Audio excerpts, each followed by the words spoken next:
So what we have today here is 2012 Peugeot 3008 with a THP engine and 6-speed manual transmission.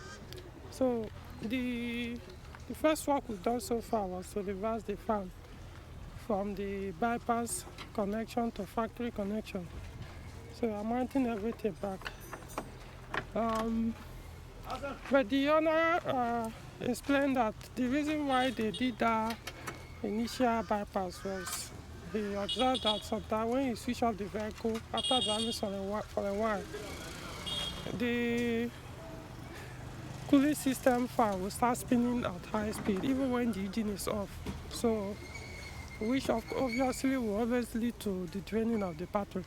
So they suggested to him to bypass it so that it goes off whenever you switch off the engine, which sometimes, from what he also observed, doesn't happen all the time. Sometimes it may even spin for a while before it goes off.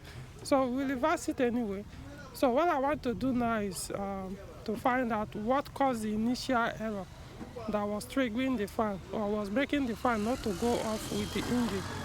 You know, usually this engine and other Peugeot vehicles, when the temperature is over 100 degrees Celsius, when you switch off the engine, sometimes the fan will still continue to spin, but at lower speed to reduce the coolant temperature before the fan goes off. But in this case, the way they designed this EPCCG, any Peugeot with EPCCG, once there's there are specific errors that once they are registered on the inside the engine ECU, then they will trigger the fan or make the fan to stay on high speed even with the engine off. So that's why I want to fail. When I did the scan before I even started this one, I realized that there's a turbo issue. Not necessarily a turbo charger, but it's saying suspected turbo leak, which is a P2279 or something. So what I'm going to do is I'm going to take it for a drive, push it a little bit hard, aggressively, so that if there is any issue with the turbo control unit, whatever that works with the turbo charger, or if the turbo charger is then to register that code again. Then we'll come back and rescan the vehicle to see what exactly is the fault or causing that turbo to behave that way. Other than that, every other thing is okay. I've done general scan, they all checked out. But of course, until I drive the vehicle, I will not know how the clutch is. So far, ABS is okay. Of course, this is manual, so we really have much issues with other system. If it was automatic, then we start worrying about transmission. So I'll soon go for a drive, and from there, we figure out. All right, hope you guys are good. So I just came back from the drive. So yeah. So the fan is not working as factory designed, but now it has confirmed something. Hold on, let me show you guys.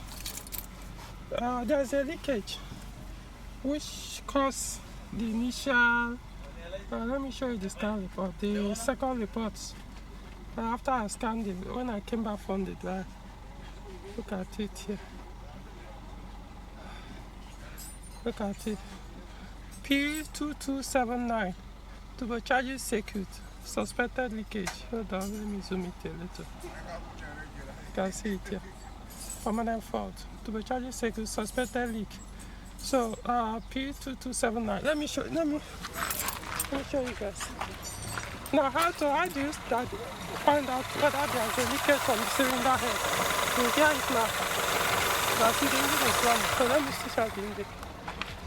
It can be difficult to pinpoint where the leakage is coming from, but you hear it now. You hear it.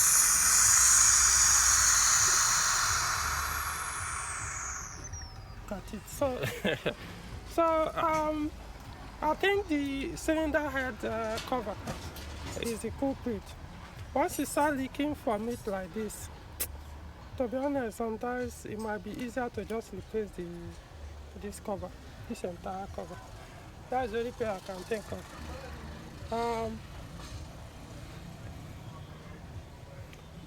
So I think of something. There's another one of the mechanics I work with. I'm thinking I'll go and ask for his opinion. If there's a way one can pinpoint the exhaust spot it's leaking from. If it's something that can be fixed, that's blocked so that it stop leaking or seal off, fine. If not, we have to change this.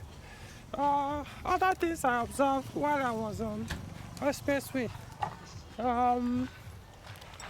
The car, the clutch was okay, moving well. The transmission, the 6-speed manual gearbox was shooting very well.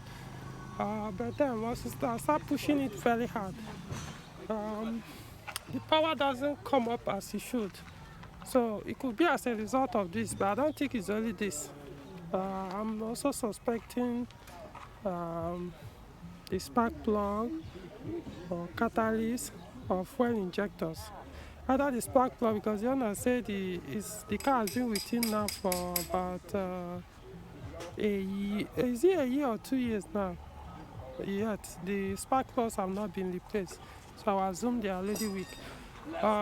Now the next thing to find out is the catalyst, but of course it's already hot. Otherwise, what I would have done is to remove this oxygen sensor, the upstream, remove it and put my endoscope inspection camera from here to check the condition of the catalyst. Since that one won't be able to do it now, it's almost extremely hot, or it will burn the camera.